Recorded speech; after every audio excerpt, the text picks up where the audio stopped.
Hey, how's it going, guys? Teenage iPod Dude here, and today I've got a summer shopping guide, or a back-to-school shopping guide, rather. And we've got a bunch of categories, so I'm gonna just recommend a bunch of products that I think that you should buy. So let's get into it. So first, we're gonna talk about Apple products. So we've got your iPods first. Now you've got the Shuffle, the iPod Nano, the iPod Touch, and the iPod Classic. Now these are all great devices, but I would wait a couple of weeks because this September they are going to be refreshing the, not sure yet, but the iPod Touch and probably the Nano and Shuffle. So I will make a prediction video for that coming up very soon. Next, let's move on to Macs. You've got your laptops first off. You've got the MacBook Air starting at $100, or excuse me, $1,000. You've got your MacBook Pro starting at $1,200, and they no longer have the white MacBook, but you can get that refurbished on Apple's website for I'm not sure how much, but the Air is very portable, and it's a great notebook, like a high-end netbook, but way more better than just a typical netbook, due to its high price of $1,000. But it's very slim, very portable, great for a traveling student, like has to walk in between classes a lot, or doesn't have much room. And a MacBook Pro is basically, it's a little more bulkier, but it has more power and is also a very great laptop. Moving on to the desktops, we have the iMac, the Mac Mini, which I do not recommend. It doesn't come with a monitor. It's just not that great for a student. It's only $600, which is pretty cheap, but I don't really like it because it's not that great. It's if you need power, then it's not the way to go. It's just for internet browsing and stuff like that. Let's talk about the iMac, which I've got right back here, is a very great for a student. It starts at $1,200 as well. Like the MacBook Pro, it starts at $1,200, and it's an all-around great computer, great for pretty much anyone, families, a student like I am. And it's just going to be great for my classes. And next, the Mac Pro. This is not good for a student because it has so much power. It's for professional editors and stuff that needs just tons of power. Not good for a student, and it's way too expensive. The Apple TV is a great entertainment system. It's got YouTube, Netflix, all the big streaming brands for just $100.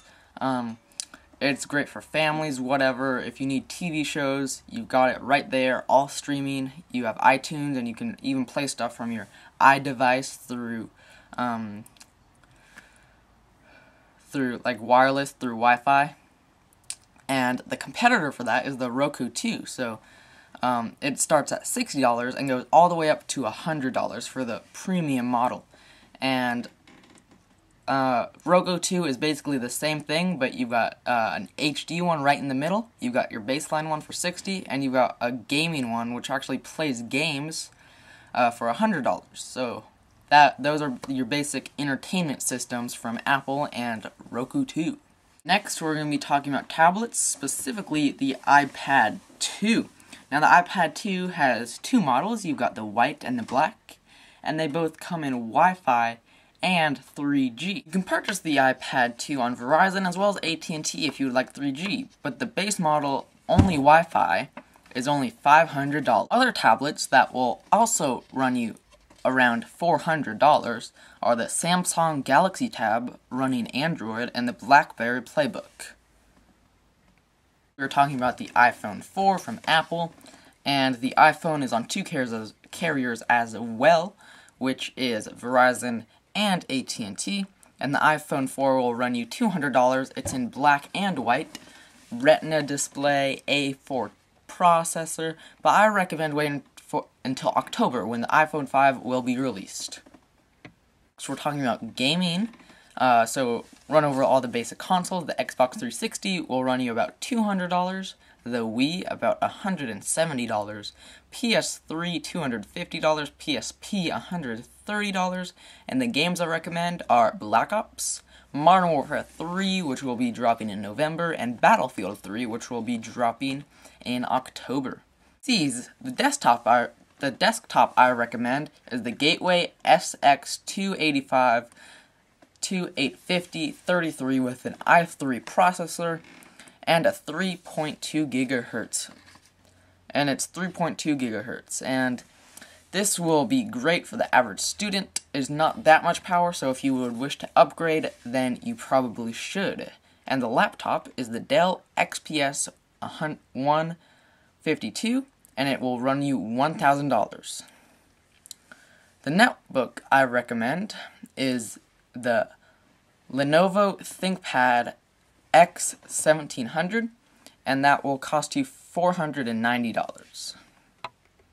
E-readers, you have the Barnes & Noble Nook for $250 and the Kindle for $114 to get all of your reading done. So next we're moving on to smartphones. So I've got Android, Windows Phone 7, and Nexus S. Those are the categories, so let's start with Android. We've got the Droid 3 coming in at $60.